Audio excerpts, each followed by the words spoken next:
अब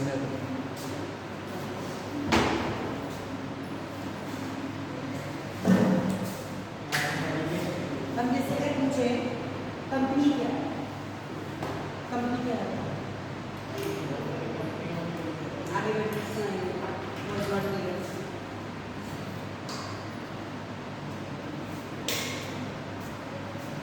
कंपनी क्या है? टाटा माटा कंपनी तो चलो कंपनी क्यों बनती है?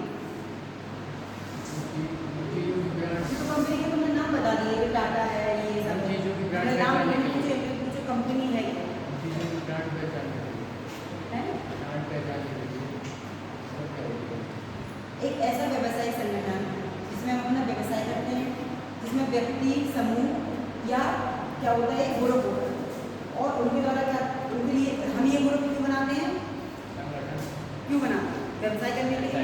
हमने कोई कंपनी ओपन की, टाटा बिरला तुमने नाम बताया, तो क्या वो अकेले चल सकती है? नहीं चल सकती। इनके लिए मैं, अगर हमने कोई भी व्यवसाय ओपन किया, आपने खुद का एक, मान लो आपने पढ़ाई कर ली, अब आप सोचते हैं कि हम खुद का एक व्यवसाय ओपन करते हैं, तो क्या आप उसको अकेले कर सकते हैं? आप उसमें अलग अलग तरीके के वर्कर रखेंगे, कई तरीके के उसके वर्कर के नाम रख देंगे, तो एक लोगों का संगठन जो व्यवसाय करने के लिए बनाया जाता है, ठीक है, उसको बोलते हैं हम कंपनी। यह अपने मालिकों से अलग एक कृत्रिम कानूनी इकाई है, जिसकी एक कानूनी अलग पहचान होती है। कंपनी में क्या होता है, हम खुद की एक पहचान बनाते हैं कि नहीं, एक अलग मालिक होगा, उसके अंडर में बाकी के लोग काम करेंगे। सपोज हमने अगर एक कॉलेज को ही लेके चलते हैं, वैसे तो कॉलेज एक कंपनी नहीं होती है, फिर भी एक इसमें व्यवसाय होगा, एक इसमें अलग मालिक होगा, मैनेजमेंट वाला जो मैनेजर होगा वो, उसके अंडर में बाकी के लोग काम करेंगे।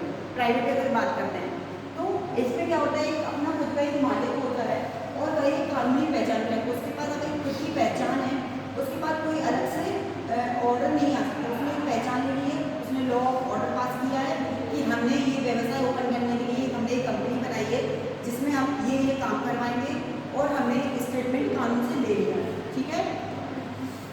ये अपने अनुबंध करती है, जैसे संपत्ति और संपदा का मालिक हो सकती है, ये संपत्ति की जैसे प्रॉपर्टी डीलिंग का भी काम करती है, या खुद की एक मालिक भी होती है, अपने नाम पर मुकदमा भी कर सकती है, और मुकदमा और उसका मुकदमा चलाया भी जा सकता है। कंपनी खुद के ऊपर भी अपना मुकदमा चलाया सकता है। मान लो कभी कभी कंपनी में फॉल्ट हो जाता है, तो उसके अंदर जो मालिक होता है वो भी अपना एक मुकदमा चलाता है, उसके ऊपर दूसरा मुकदमा नहीं चलेगा, वो खुद पे भी मुकदमा कर सकता है। तो ये होगा आपका कंपनी, जिसमें अगर आपसे कहेगी सरल शब्दों में दिया है तो एकल स्वामित्व, पर खुद का स्वामित्व यानी अधिकार, आपका खुद का अधिकार है उस कंपनी पर जो आपने व्यवसाय करने के लिए ओपन किया, ठीक है, और जिसमें साझेदारी होती है लोगों की, क्योंकि बिना साझेदारी के आप काम नहीं कर सकते। हो गया हमारा कंपनी के बारे में, जो हमने आपको भी कौन सा बताया।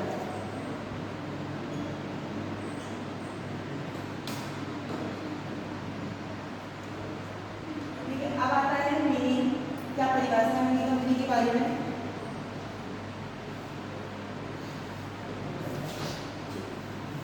जैसे अब आपने हमने बताया कंपनी के बारे में, हमने आपको पूरा इसका कॉन्सेप्ट क्लियर कर दिया। मेन आती है कंपनी की परिभाषा। बिना परिभाषा के तो कंपनी किसी भी आप सब्जेक्ट को पढ़ेंगे तो हमें, जैसे हम आपको एक सिंपल सी बात बता देते हैं, आपको अगर एक क्वेश्चन आता है कि इस चीज़ के बारे में बताइए, 20 नंबर का क्वेश्चन है, तो सबसे पहले आप उसका कॉन्सेप्ट लिखेंगे, उसके बाद उसकी परिभाषा दे देंगे, फिर उसके कैरेक्टराइज को शो करेंगे, फिर बाद में कैरेक्टराइज के नंबर्स को लिख लीजिए। इसमें यहाँ पे काफ़ी नंबर के क्वेश्चन आंसर ऐड हो गए, ठीक है। एक क्वेश्चन में हमने 4-5 नंबर के क्वेश्चन ऐड कर दिए। अगर आपसे पूछा जाए क्या है तो क्या भी डिफाइन करिए, परिभाषा पूछिए तो परिभाषा ही डिफाइन करिए, और हमने कह दिया कंपनी के बारे में पूरा वर्गीकरण कीजिए। तो हमें उसकी कॉन्सेप्ट क्लियर करना है, उसकी डेफिनेशंस को क्लियर करना है, उसके कैरेक्टराइज को भी डिफाइन करना है, उसके प्रॉफिट एंड लॉस को भी बताना है, या उसके वर्गों को भी बताना है कि वो क्या काम करता है। तो इस तरीके से आपका एक आंसर हमने काफ़ी मात्रा में दिया। आप हेडिंग एंडेड को भी इंडेक्स में लिख के शो कर देंगे तो उसमें भी आपके काफ़ी पेजेस आंसर होंगे। तो अभी हम आपकी अभी करेंगे कंपनी की परिभाषाओं के बारे में। तो लॉर्ड न्यायाधीश रिडले ने, ज़्यादा लोगों ने यहाँ पे परिभाषाएं नहीं की हैं, कभी लोगों ने दी कंपनी के बारे में।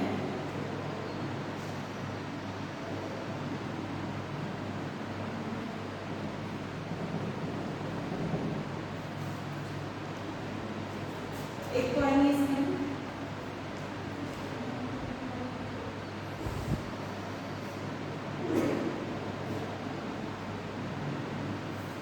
लॉ की बात हो रही है, कोई यहाँ पे कोई डेफिनेशन नहीं दे सकता।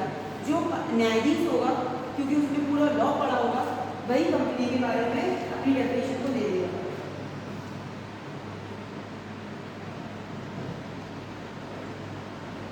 और एक आते हैं मार्शल, ये भी न्यायाधीश मार्शल ही है।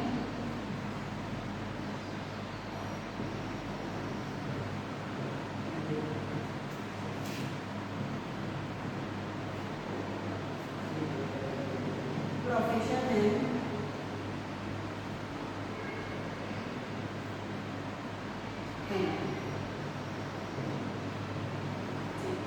ये लोगों ने परिभाषा दी है। लॉर्ड न्यायाधीश निर्णय की बात करते हैं तो इन्होंने कहा है कंपनी व्यक्ति को एक ऐसे समूह है जो मुद्रा या मुद्रा के बराबर का अंशदान एक संयुक्त कोष में करते हैं, जिसका प्रयोग वे केवल सामान्य उद्देश्य के लिए करते हैं। बिना मुद्रा के कोई भी आजकल काम नहीं होता। बिना मुद्रा के ना बाजार चलता है, बिना मुद्रा के आप घर में नहीं रह सकते, बिना मुद्रा के आपकी जीवन की अर्थव्यवस्था नहीं चल सकती। तो मुद्रा हमारे लिए इम्पोर्टेंट होता है। क्योंकि बात कर रहे हैं व्यवसाय की, हम व्यवसाय क्यों कर रहे हैं? हमने व्यवसाय करने के लिए तो कंपनी बनाई है जिसमें हम ज़्यादा से ज़्यादा मात्रा में मुद्रा का उपयोग कर सकें और उस मुद्रा के बराबर का अनुदान भी है। उसको कोष में, संयुक्त कोष मतलब होता है, कोष का मतलब होता है मुद्रा को काफ़ी मात्रा में रखना, जमा करना, ठीक है, मुद्रा। जैसे हमारी सरकार का जो धन होता है वो कहाँ इकट्ठा होता है? आरबीआई करती है, जो बैंकों का बैंक होता है। तो ऐसे कंपनी भी करती है। तो इनका भी काम ये है कि एक अनुदान और एक संयुक्त कोष में करते हैं, जिसका प्रयोग वे अन्य सामान्य उद्देश्य के लिए करते हैं। इसका प्रयोग कभी कभी वे वक्त आने पर करते हैं, चाहे वो फिर कंपनी को बढ़ाने के लिए करें, चाहे वो मजदूरों की सैलरी में बढ़ा दें, या कंपनी में और भी चीज़ों को ऐड कर सकते हैं। तो इनका कोष का अलग अलग तरीकों से वो यूज़ कर सकते हैं। दूसरा आता है न्यायाधीश मार्शल। क्या कहते हैं? एक बहुत व्यापक और पूर्ण परिभाषा दी है। संयुक्त पूंजी कंपनी एक कृत्रिम है, अदृश्य एवं अमूर्त संस्था होती है। कृत्रिम का मतलब होता है नकली चीज़, एक तरीके से देखा है। कृत्रिम मतलब बनावटी चीज़ या नकली चीज़। तो हम कंपनी एक अमूर्त है, संस्था है। हमने पहले प्रयास की कि हम इस तरीके का काम करते हैं। हमने संस्था के लिए भी सोच लिया कि हम ये अमूर्त चिंतन करेंगे, पहले एक काल्पनिक चीज़ों की सोचेंगे, उसके बाद वैधानिक स्तरों का फिर उसको बनाएंगे, फिर उसको विधान द्वारा निर्मित करेंगे। यानी पहले हमने उसके माइंड में अपने स्ट्रक्चर्स इमेज कर दिया। सपोज हमें घर बनाना है, आपको होम बनाना है, तो हम पहले क्या करते हैं? पहले हम डिफाइन कर लेते हैं, एक उसका प्लान कर लेंगे, उसका नक्शा तैयार करते हैं, ठीक है, कि यहाँ पर गैलरी रख देंगे, यहाँ पर हम 2 रूम डिवाइड करेंगे, यहाँ पर हम हॉल बना देंगे, सपोज यहाँ पर हमें बगीचा रख देंगे। इस तरीके से हमने क्रिएट कर लिया अपने मन में या किसी भी चीज़ में। फिर उस चीज़ को हम बनाने के लिए फिर उसको वैज्ञानिक तरीके से निर्मित करते हैं। यही तो करते हैं। तो हम एक तरीके से अमूर्त चिंतन में पहले हमने सोचा उस संस्था के बारे में या किसी भी कंपनी के बारे में, फिर उसको निर्मित किया, फिर विधान द्वारा निर्मित किया। विधान यानी कानून द्वारा। पहले हम उसको कानून द्वारा भी तो करेंगे, कोई भी बात ना हो। कानून की उत्पत्ति के कारण कि इसके पास वह संपत्ति पास होती है जो उसे जन्म देने वाला कानून है। यानी कानून इसमें इम्पोर्टेंट होता है। कभी भी कंपनी या संस्था करने के लिए हमें बिना कानून के हम कोई भी काम नहीं कर सकते। इतना आगे समझ लो। प्रोफेशन है की बात कर रहे हैं। कंपनी विधान द्वारा एक निर्मित कृत्रिम व्यक्ति है जिसके सदस्यों से पृथक व्यवसायिक अस्तित्व होता है, उसके पास सार्वभौम मुद्रा होती है और कंपनी एक व्यक्तियों के संगठन का काम भी करती है। तो जैसे हमने बताया किया कि संगठन मतलब ग्रोथ की बात हो रही है, बिना ग्रोथ के इसमें काम नहीं होता। अब आती है हमारे इसकी विशेषताएं। हम ज़्यादा पॉइंट्स में एक्सप्लेन नहीं करेंगे, कम ही करेंगे।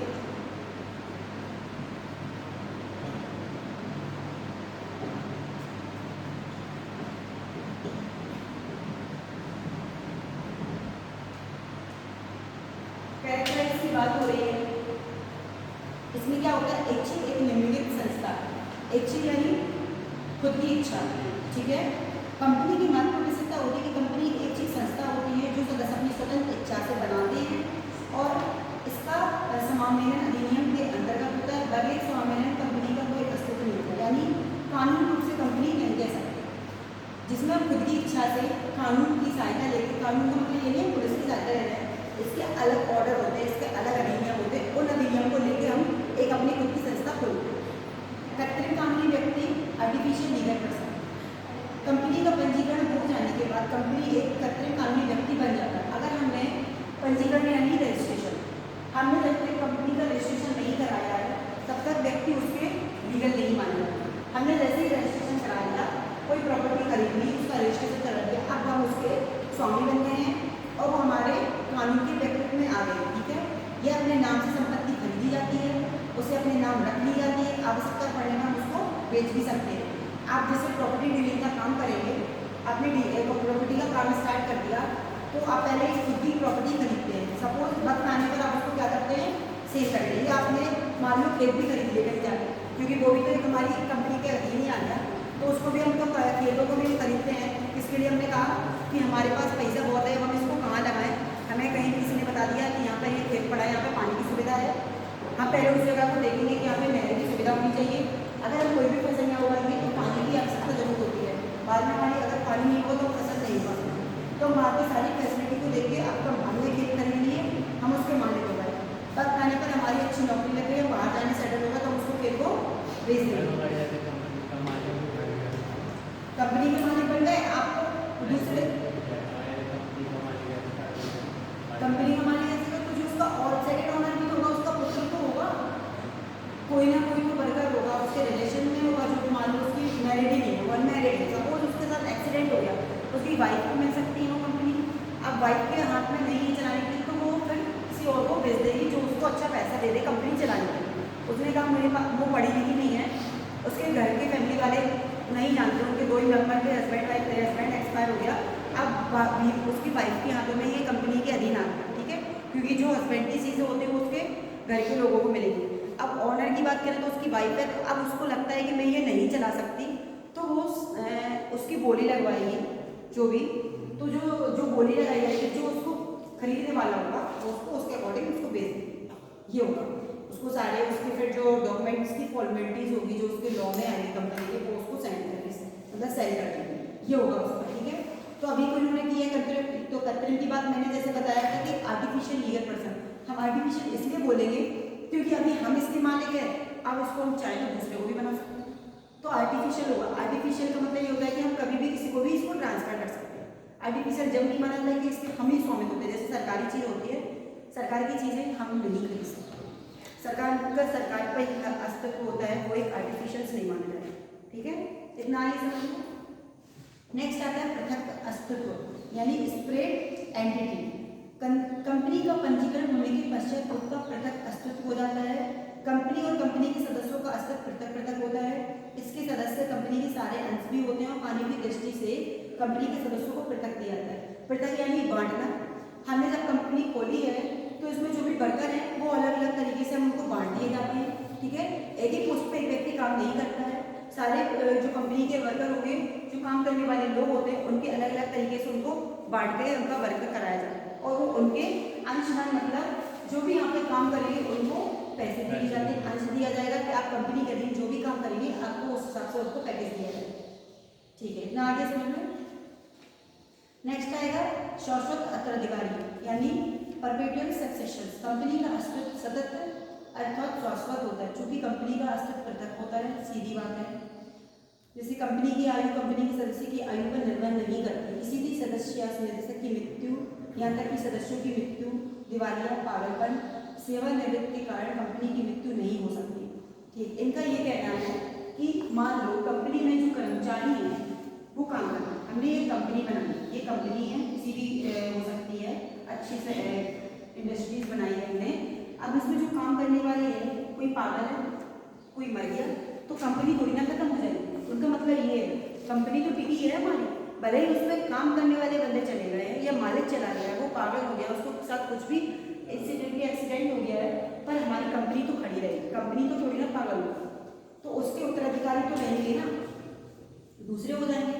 ठीक है, दूसरा आता है सार्वमुद्रा यानी कॉमन सील।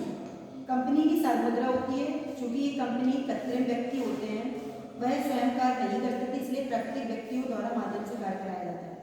अब जैसे हमने इसमें कार्य में शाल मुद्रा, जैसे किसी कंपनी की अनुमति करते समय हस्ताक्षर के साथ कंपनी के सामने हम कंपनी में काम करने वाले व्यक्तियों को एक सिग्नेचर का काम भी कराते हैं, तब उनको मुद्रा गिवन करते हैं।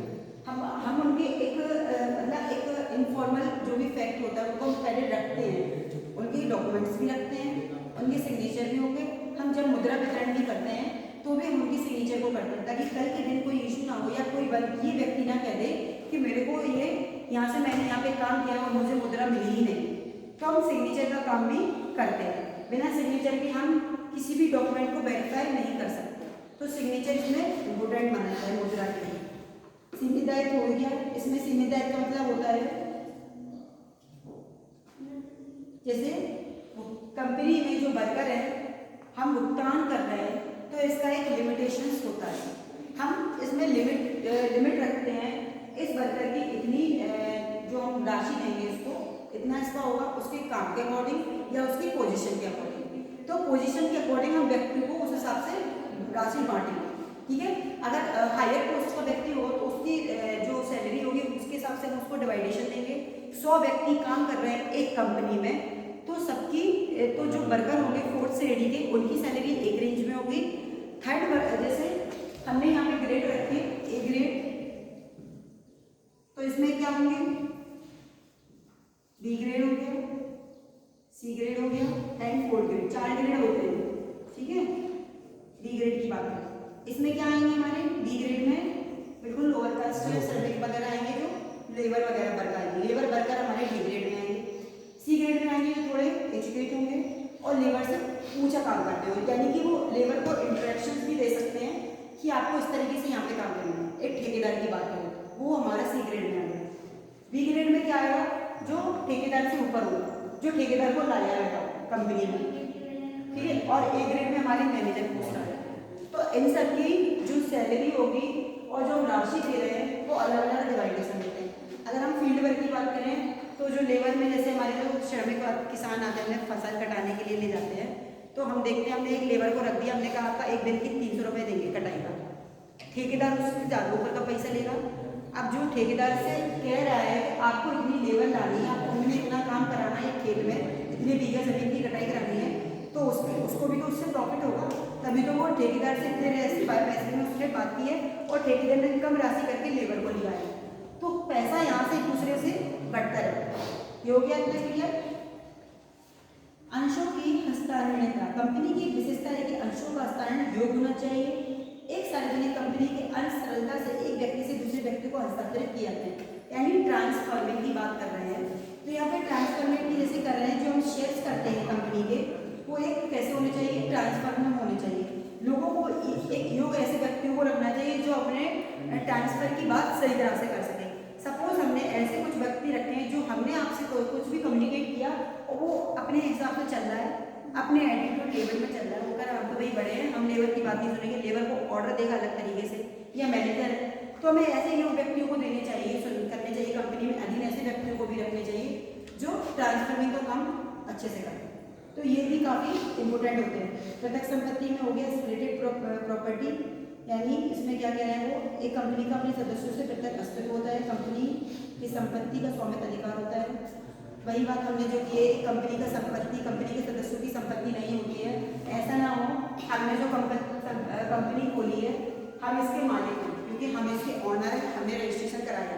अब तुम भी काम कर रहे हो, लेबर भी काम कर रही है, मैनेजर भी काम कर रहा है, वो कह रहा है भाई हम भी यहाँ के मालिक हैं, हमारी भी कंपनी। तो ऐसा नहीं होना चाहिए। कंपनी पृथक होनी चाहिए, संपत्ति पृथक होनी चाहिए, बटी होनी चाहिए। इसमें हर कोई अपने आप को मालिक नहीं बना सकता, भले ही उसको पूंजी अनुदान दे सकते पर उसको मालिक घोषित नहीं कर सकते। ठीक है, ये हो गया आपकी मुकदमा करने की योग्यता। एक हमारी विशेषता में आएगी मुकदमा करने की योग्यता। कंपनी पृथक अस्तित्व होता है और मुकदमा कर सकती है, इसके नाम से मुकदमा चलाया जा सकता है, यानी कंपनी को मुकदमा करने की योग्यता भी दी जाती है। कंपनी चाहे तो इसमें जो वर्कर हैं या जो भी काम करने वाले उन पर भी मुकदमा कर सकती है या अदर्स कंपनी पर भी मुकदमा कर सकती है क्योंकि वो उसके अगर उसको नुकसान पहुंचा। ठीक है, अब जैसे कंपनी की विशेषताएं हो गई, कंपनी एक नागरिक नहीं है, सीधी बात है। कंपनी एक नागरिक है या कंपनी में काम करने वाले नागरिक, बताओ। कंपनी का नागरिक है काम करने वाले, तो कंपनी तो नागरिक नहीं हुई ना, कंपनी तो एक अलग है। तो ये तो एक नागरिक नहीं होती है, ये तो एक व्यक्ति को कानूनी अधिकार देती है कंपनी। ठीक है, जिसके पास, और कंपनी कौन खोल सकता है, जो वहाँ का राष्ट्रीयता रखता हो, वहाँ का निवासी हो, तभी वो कंपनी ओपन कर सकता है। हम चाहें कि अमेरिका में अपनी कंपनी खोल सकते हैं, पहले तो उसके हमें कानून को समझना होगा कि हमारे पास क्या क्या पात्रता आती है वहाँ पे कंपनी ओपन करने के लिए, तभी हम वहाँ पे कंपनी ओपन कर सकते हैं। अगर हमारे पास कोई भी पात्रता नहीं है और हम डायरेक्टली जाकर अपने यूएसए में सोच रहे हैं अच्छा व्यापार चलाएं, तो ऐसा क्या कर सकते हैं? नहीं। तो एक हमारे पास पात्रता होनी चाहिए, ठीक है। कंपनी को मौलिक अधिकार प्राप्त होते हैं, सीधी बात है। अगर कंपनी को एक मौलिक अधिकार, जैसे इन्होंने कहा कंपनी एक नागरिक नहीं है और आधारभूत अधिकार भी प्राप्त नहीं है, तो केवल नागरिक उपलब्ध है, परंतु उन नागरिकों की मांग कर सकती है। लेकिन कंपनी अगर मान लो, जैसे आपने देखा होगा जो हमारी कंपनी बड़ी बड़ी अंबानी की खुली है, तो वो विदेशों में भी कंपनी चलाना है, सब जगह चलाना है, पर वो वहाँ डिमांड कर सकते हैं कि वहाँ के नागरिक हो जो वहाँ के लोगों, वहाँ की चीज़ों को समझ सकें। हमने मान लो अपनी कंपनी एक अच्छी जगह खोली और हम ऐसे लोगों को रख दें जो वहाँ की चीज़ों को नॉलेज में नहीं रखते हो, तो क्या वो कंपनी को चला सकते हैं? तो इसलिए कंपनी को मौलिक अधिकार ये प्राप्त होते हैं कि वो वहाँ के गैर नागरिकों को, जो नागरिकों और गैर नागरिक भी हों लेकिन वहाँ की सेवाओं को उपलब्ध कराएं। जैसे व्यापार या वाणिज्य करने की स्वतंत्रता कम नहीं किया जा सकता। हमें व्यापार और वाणिज्य से ही द्वारा हम एक अर्थव्यवस्था को विकसित कर सकते हैं, ठीक है। व्यापार की बात कर रहे हैं और एक वाणिज्य की बात कर रहे हैं, तो हम इसके द्वारा इकोनॉमी को भी आगे बढ़ाते हैं। जितना ज़्यादा हम व्यापार करेंगे इंडिया में, उतनी ज़्यादा इकोनॉमी डेवलप होगी। और उस हिसाब से व्यवसाय की बात हो रही है। व्यापार से ही तो, व्यापार का मतलब क्या है? व्यवसाय चलाना। व्यवसाय का मतलब एक कंपनी चलाना, ठीक है। तो ये चीज़ें एक दूसरे से रिलेटेड है। आपकी विशेषताएं हो गई, और क्या समझे अब आपके कॉन्सेप्ट मीनिंग हो गया और नेचुरल कंपनी, ठीक है।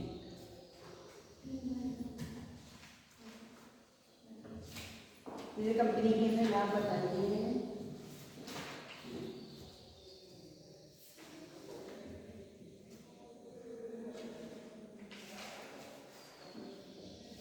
अब जैसे हमने कहा कंपनी के क्या क्या नुकसान हो सकते हैं, हमने कंपनी के लाभ तो बता दिए, अब हम नुकसान भी बता सकते हैं। क्या क्या होंगे बताओ?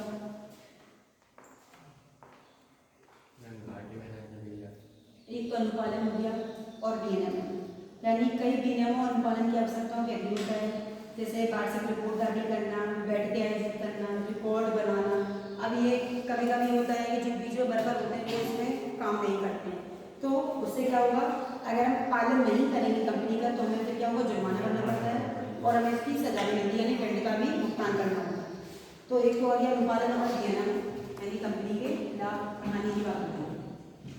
हमने कंपनी खोली तो उसके नुकसान भी होंगे।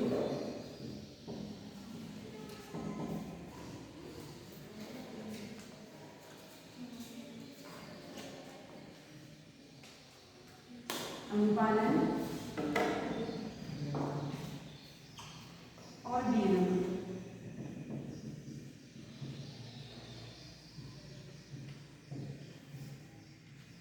दूसरा क्या है, केंद्रीकृत निर्णय लेना। केंद्रीकृत की बात कर रहे हैं यानी सेंट्रल की बात कर रहे हैं।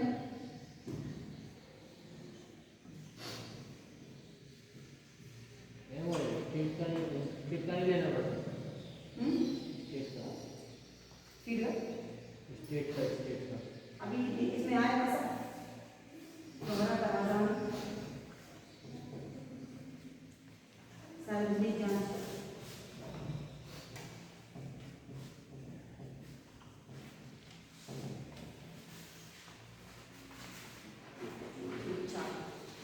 जैसे अनुपालन की बात कर रहे हैं तो इसमें हमने बता दिया, हमें वार्षिक रिपोर्ट भी देनी है, रिकॉर्ड भी बनाने हैं कि हम किस तरीके से क्या काम कर रहे हैं। अगर हम इन सबको नहीं करेंगे, पालन नहीं करेंगे, हम सोचते हैं कि हम नहीं दे रहे हैं, हमें क्या करना है, तो अपने कंपनी चलाते रहेंगे, तो जो कानून बनाए गए हैं तो वो कंपनी पर अपना क्या करेगी, कानूनी कार्रवाई करेगी, ठीक है। लॉ।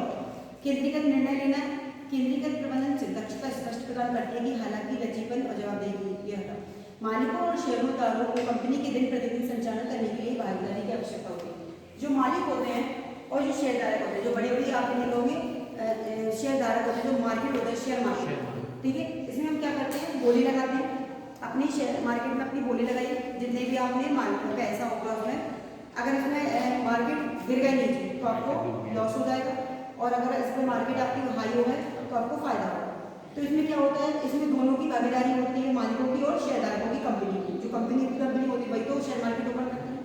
अब क्या होगा, इसमें निर्णय लेने की प्रक्रिया तेज और नौकरशाह वाली भी होनी चाहिए, क्योंकि हमें शेयर मार्केट में जल्दी ही निर्णय लेना होता है, हम उसमें ज़्यादा सोच नहीं सकते, हमें जल्दी डिसीजन लेने होते हैं। तो एक तरीके से क्या होता है, अब हमें ये नुकसान भी तो देती है, हमने इमीडिएटली कोई भी निर्णय लिया तो वो हमें नुकसान देगा, क्योंकि हम उस टाइम इतना सोच नहीं सकते, हमें जल्दी जल्दी अपने काम इसमें जो भी निर्णय लेने होते हैं, तो इसलिए कंपनी के नुकसान में देता है। दोहरा कराधान, कराधान का मतलब क्या हुआ, एक तरीके से ज़्यादा भुगतान देना, मतलब अपने लाभ और आय पर भुगतान करना होता है। शेयरधारकों को भी प्राप्त होने वाले किसी भी लाभांश का भुगतान करना होता है, यह दोहरा कराधान कहलाएगा। यानी जो शेयर मार्केट में जो शेयरधारक होते हैं उनको ज़्यादा उस हिसाब से क्या देना होता है, अपनी आय के अकॉर्डिंग उसको लाभ वो देना होता है, कराधान, ठीक है। तो उनसे उनको क्या होता है, कभी कभी उससे उनको भी घाटा हो जाता है शेयर मार्केट, कभी जब मार्केट गिर जाता है तो उनको कितना प्रॉफिट लॉस होता है। सार्वजनिक जांच की बात करें अगर, तो सार्वजनिक रूप से जो कारोबार करने वाली कंपनियां हैं उनको क्या होता है, मीडिया से जांच की जाती है। जो मीडिया वाले होते हैं, कभी कोई कंपनी के रेट गिर गए, आपने देखो जो बड़ी बड़ी कंपनी होती है उनकी बात होती है, मीडिया उनको किस तरीके से चलती है कि यार इस कंपनी का लॉस हो गया, तो चाहे वो इतना सा भी लॉस हो लेकिन मीडिया उनको क्या करेगी, तो इसमें जो सार्वजनिक जो पब्लिसिटी होती है, मीडिया पब्लिसिटी तो करती है, मीडिया का काम क्या है, इधर से उधर से लोगों की पब्लिसिटी करना, फिर चाहे वो किसी भी चीज़ की हो, कंपनी की हो या बड़े बड़े लोग अधिकारियों की होती है उनकी पब्लिसिटी करती है। इसके कारण क्या होता है, दीर्घकालीन स्थिरता, सामाजिक जिम्मेदारी की तुलना और अल्पकालिक लाभ को प्राप्त देते हैं। यानी अब जो जिम्मेदारी है और लोगों की वो उनसे जागरूक हो जाते हैं, इसके साथ इस तरीके का होगा तो वो मीडिया के द्वारा जागरूक हो जाते हैं। तो ये हो गए आपके कंपनी के। अब जैसे आप बोल रहे हैं कि केंद्रीकृत की बात करें तो उसमें हो गए निर्णय की बात करें, ठीक है। अब हम जैसे बोलते हैं इसमें एक आती है आपको एक दो चीजें हैं जो आप खुद नोट करते हैं। एक तो इसकी आरंभ होने की तिथि, ये कब पास हुआ,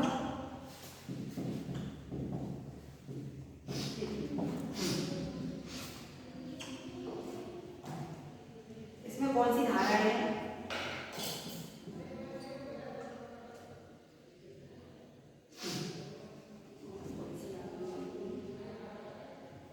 कौन कौन से अधिनियम, 3 अधिनियम आएंगे इसमें, एक तो 2013, 2020 और 2021 ये संशोधन हुए हैं।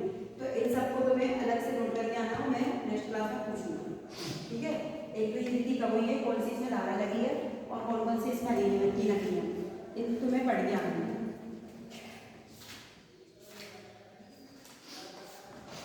ठीक है। बाकी की मैं आपको PDF दे रही हूँ, इसके पीछे लिख के लाऊंगा।